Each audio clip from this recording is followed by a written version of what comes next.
اور ہم اللہ کی بارگاہ میں جواب دہ ہوں گے، آنسریبل ہوں گے۔ یہ ساری چیزیں ایمان کے اندر آتی۔ تو جو بندہ ان ساری چیزوں کو تسلیم کرتا ہے اور پھر روزہ رکھتا ہے تو اس نے ایک تقاضا پورا کر دیا، ایمانیات کا تقاضا، کہ اللہ کو مان لیا، اس کے ملائکہ کو مان لیا، اس کی وحی کو مان لیا، اس کے احکامات کو مان لیا۔ یہ ایمانیات پوری ہو گئی۔ دوسری چیز حضور علیہ الصلوۃ والسلام نے جو بیان کی ہے وہ ہے احتساب۔ احتساب محاسبے کو کہتے ہیں، محاسبہ کہتے ہیں، اپنا حساب کتاب کرنا، اپنا پلس مائنس سامنے رکھنا، کیا اللہ کی بندگی کے لیے کیا ہے اور کہاں پر اللہ رب العزت کے حکم کی معاذ اللہ مخالفت ہوئی۔ یہ چیزیں اگر بندہ ہر روز کرے تو یہ محاسبہ نفس ہے۔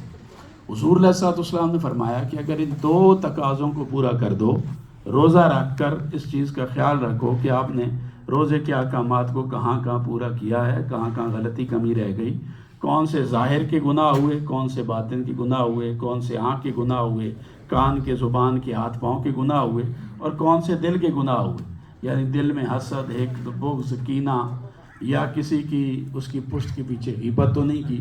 تو جب آپ اپنا محاسبہ کریں گے اور اپنے آپ کو ان ظاہری اور باطنی گناہوں سے روک دیں گے تو اللہ رب العزت ان روزوں کے طفیل آپ کے جتنے بھی پہلے گناہ ہو چکے ہیں، گزر چکے ہیں، ان سب کو معاف فرما دے گا۔ اللہ پاک ہمیں اس کی کوشش کرنے کی توفیق عطا فرمائے۔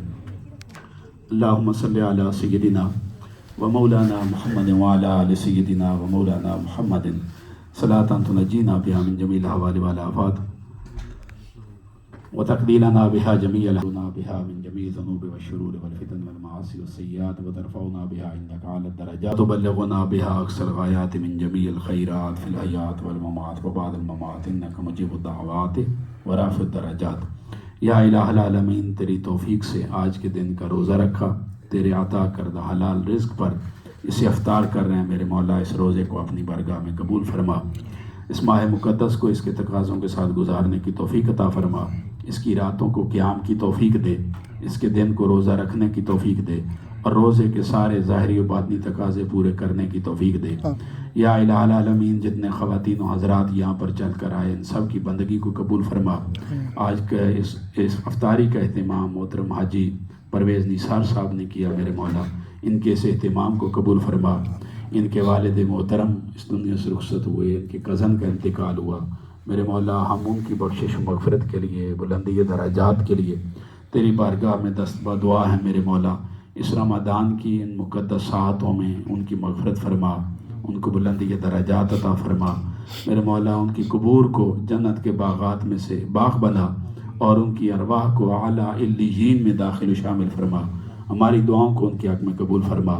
آئی صاحب کی والدہ مائدہ کو صحت و سلامتی کی زندگی عطا فرما۔ ہم میں سے جن جن کے والدین رخصت ہو چکے ہیں، میرے مولا ان سب کی بخشش و مغفرت فرما۔ جو اعزاء و اقارب بہن بھائی رخصت ہوئے ان کی مغفرت فرما۔ ہمارے فلسطین کے جو شہداء اس دنیا سے رخصت ہوئے، ناحق ان کا خون بہایا گیا، میرے مولا ان کی مغفرت فرما، اور ان کے خون شہادت کے طفیل انہیں آزادی کی منزل عطا فرما۔ انک انت السمیع العلیم وتب علینا انک انت التواب الرحیم۔ اللہم انا بک آمنا وعلیک توکلنا وعلی رزقک افطرنا۔ صلی اللہ تعالی علی رسول خیر خلقہ محمد وعلی آلہ وصحبہ وآل بیتہ اجمعین۔